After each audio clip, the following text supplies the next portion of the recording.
Welcome back to this episode of the Deep Penetration Podcast.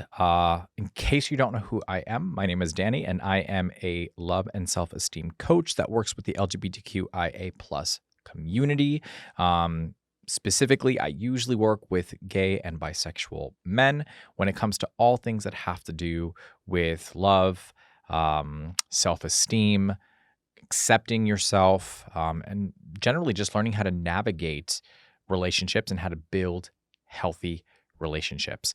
So, that being said, wherever you are tuning in from, so whether you're on YouTube, if you're on Spotify, please make sure you are subscribing because by subscribing, it helps me to continue to do what it is that I love to do, which is to create content, to talk about these topics and these subjects, which I think are incredibly important for us as a community. And to obviously help you in all matters of self-esteem and love. What is today's topic? I would say, well, I was thinking about this the other day, and that's why I wanted to write about it.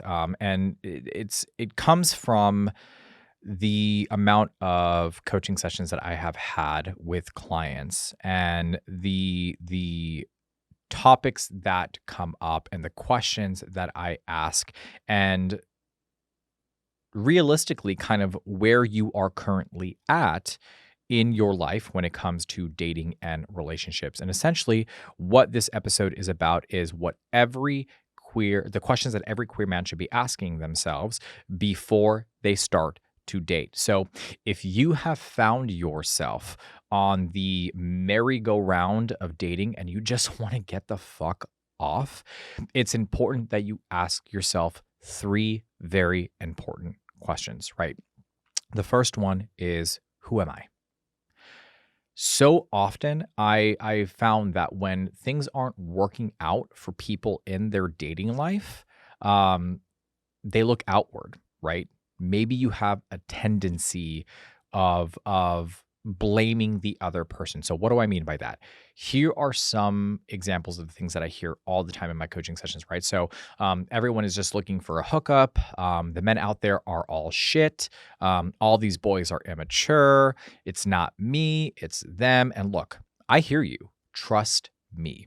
I myself have experienced what dating is like in the queer community, and I know it can be incredibly disheartening, but hear me out. I had a moment back in 2022 after a failed relationship that forced me into a state of contemplation, right?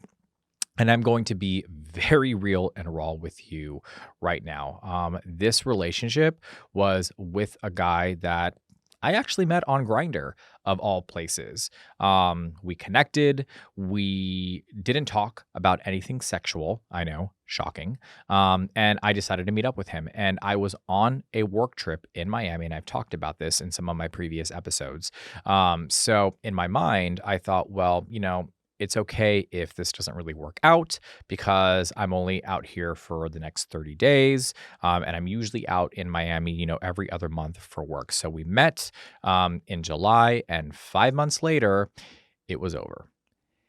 The irony of all of this was that not only did the relationship last longer than I thought it would, it also ended faster than I thought it would. And, I really cared for this guy, but there were a few issues we had trouble working through.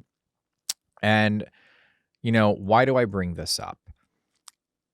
When the relationship ended, I think I cried harder than I ever had for anyone, even including the 13-year relationship that I had been in that ended the year before with my girlfriend at the time. And I cried that hard because I actually came to understand I hadn't fully processed the pain of my previous breakup. And I did what most guys do, right? So I bottled it up and I kept on moving, and I had lost myself, and I had convinced myself that I knew who I was, but the truth was I didn't. And that is really when I sat and I asked myself the question, who am I? when you finally have the courage to ask yourself that question, things begin to shift, you know? How is your potential partner going to know how to love you if you don't even know how to love yourself? So ask yourself the question, who am I? And by knowing yourself, you are able to re-enter the dating world with a new sense of confidence, an unapologetic ability to set healthy boundaries and filter through the individuals who aren't aligned with your goals. The second question here is, why am I dating? Be real with yourself. Are you dating because you are looking for a long-term relationship, or are you just looking for fun, a hookup? And look, there's nothing wrong with that. Either one of those. You just need to be clear on your intentions. And in my Dating 101 course, which I created specifically for you guys, I talk about the difference between intentional dating and versus casual dating. And the only way to truly lock down a long-term, sustainable, and healthy relationship is to date intentionally. But what does this mean, right?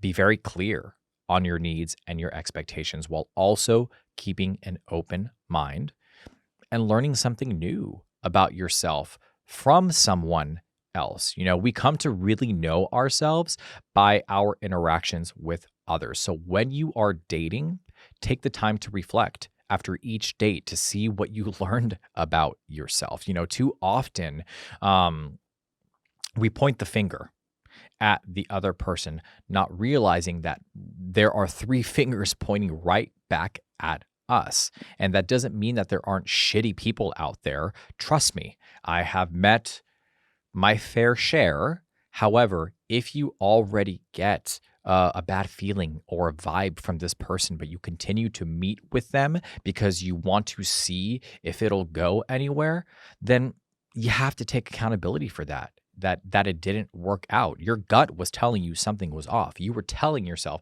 this doesn't feel right. So if you continue to give it more opportunities and more chances, even though it wasn't connecting with you, then at that point, we can't blame the other person. That is a decision that you made yourself. I like to refer to your investment of time and energy as dating currency. So don't invest in something that doesn't have a return, right? Or interest, or before you know it, you'll be broke. You will have no more dating currency left. So set your intentions before you download the apps. Also, make sure you aren't doing it just for validation or attention. Those are pretty low vibrational feelings and usually will yield low vibrational men or men that don't have high value. And the third thing here is, what is my limit? What's my limit? Being clear on your limits when dating is very important. I often see people going on dates even after they've met, their emotional or their mental limit. And I always ask why. Why are you going on dates if you know that you're not going to show up on this date being yourself? You're not going to be your authentic self. You're not going to be, bubbly or your usual kind of like comedic, funny self. You're not really going to give this person that much attention because you just don't have the energy for it. And usually the response that I get is, what if he's the right one and I missed the opportunity? Well, guess what? If he is the right one, how would you even know? You are emotionally and mentally depleted. Therefore, you are not showing up on this date 100% yourself. So if you are past your limit, it is likely you have developed a negative perception of dating, and therefore you will be focused on any behavior that fits your confirmation bias. So if you are disconnected on the date and don't show much interest in the person and they still want to date you and they still want to continue to see you, that doesn't necessarily mean he isn't the one. That can also be an indication of an anxious attachment style that's looming under the surface, or there are some insecurities that are causing him to want to earn your affection. Identifying what your limit is and how to recognize it when you've reached it is going to be incredibly important. Um, I think so often we have this vision in our head of what we want when it comes to a relationship. And I think that's fair to say for every single person, right? It doesn't have to just be queer related, it's also heterosexual related as well, where we envision a life for ourselves when it comes to romance. And so often, what I unpack with my clients in our one-on-one coaching sessions is the unpacking of these heteronormative expectations and narratives that we've created in our own minds. And why do I bring this up? Because we all want love and we all want to be loved. And sometimes we are willing to go to limits that are not necessarily healthy to try and achieve that goal. And we do it either intentionally or unintentionally, but regardless, it still results in us breaking down. It still results in us feeding our personal insecurities and keeping ourselves at a lower level of self-esteem. And I always have to stop people and ask them why. Why are you doing this? You know, if you know that you are not ready to date, if you know that you don't have the energy, if you've come off of a string of really bad dating experiences where you've been disappointed or let down or ghosted or even just broken down in general, why do you continue to put yourself out there? Now, I'm not saying that you should remove yourself completely for eternity. No, that's not what I'm talking about. What I'm saying is you deserve a break. Take some time, heal, process, work on you again, refocus your attention and your energy on yourself. And maybe this time, when you do that and you do it the right way, you will find the person that is meant for you. Now, let me be clear. Is it possible that I do believe that there are multiple different soul connections out there. But this idea of, this kind of this Disney ideology of like, I don't know, you're fucking in the woods with a pail of water singing to the birds, and then all of a sudden this random prince comes prancing along with some white horse, and you start singing to each other, and the next thing you know, you're married and you're living this kind of fantasy.